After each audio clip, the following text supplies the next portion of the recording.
La grippe H1N1, on vous en a beaucoup parlé cet hiver, mais désormais l'épidémie est derrière nous. Pourtant, vous êtes très nombreux à vous poser des questions. Fallait-il commander autant de vaccins? Fallait-il mettre un tel dispositif en place?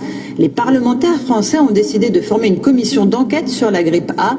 Pour l'instant, c'est l'Organisation mondiale de la santé qui est sur la sellette. Et c'est l'enquête du 20h. Elle est signée Corinne Lalo et Eric Bourbotte. Le monde est maintenant au début de la pandémie de grippe 2009. On est dépendant de la définition que l'OMS va donner d'une pandémie. Il faut que l'OMS reconnaisse qu'elle s'est trompée.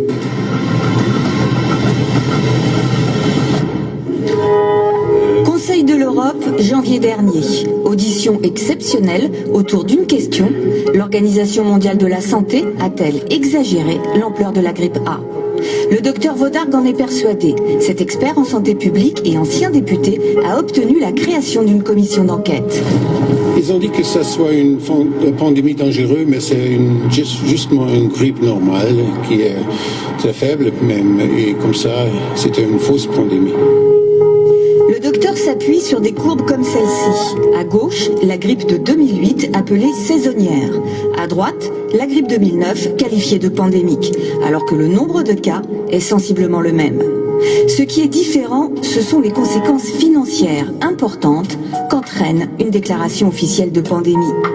Ce cabinet d'avocats spécialisé en santé publique décrypte pour nous les contrats conclus par les fabricants de vaccins avec les gouvernements.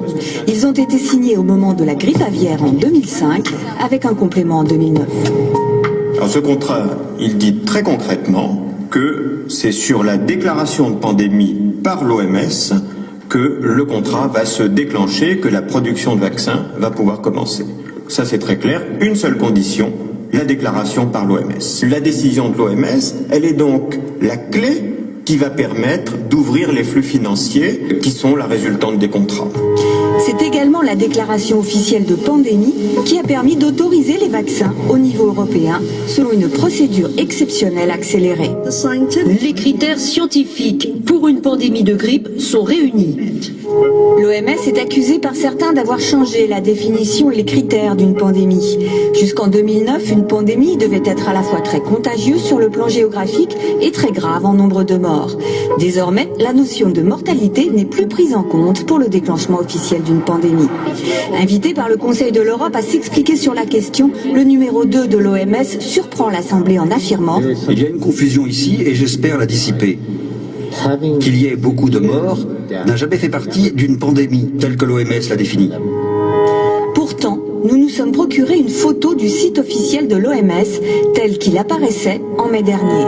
On peut y lire « Une pandémie entraîne un nombre énorme de morts et de malades ». Désormais, sur la même page, une pandémie n'est plus qu'une épidémie mondiale. La notion de mort a disparu. Certains épidémiologistes n'en reviennent pas.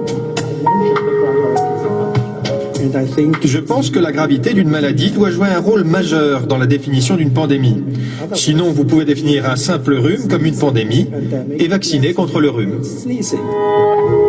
Le professeur Gentilini, qui s'était en juillet dernier élevé contre ce qu'il appelait une pandémie de l'indécence, s'avoue surpris par cette nouvelle définition de l'OMS. Eh ben ça c'est nouveau, ne pas prendre en compte les critères de gravité. Une pandémie, qu'est-ce que c'est? Le terme fait peur et ça a été manipulé avec adresse. On a voulu effrayer en utilisant le terme pandémie. L'OMS a-t-elle agi sous l'influence des laboratoires pharmaceutiques? C'est ce que va chercher à savoir le Conseil de l'Europe. L'OMS reçoet depuis plusieurs années des dons privés et parmi les donateurs, on trouve les 3 principaux fabricants du vaccin pandémique pour un financement de plus de 3,5 millions d'euros sur un budget global de plus d'1 milliard.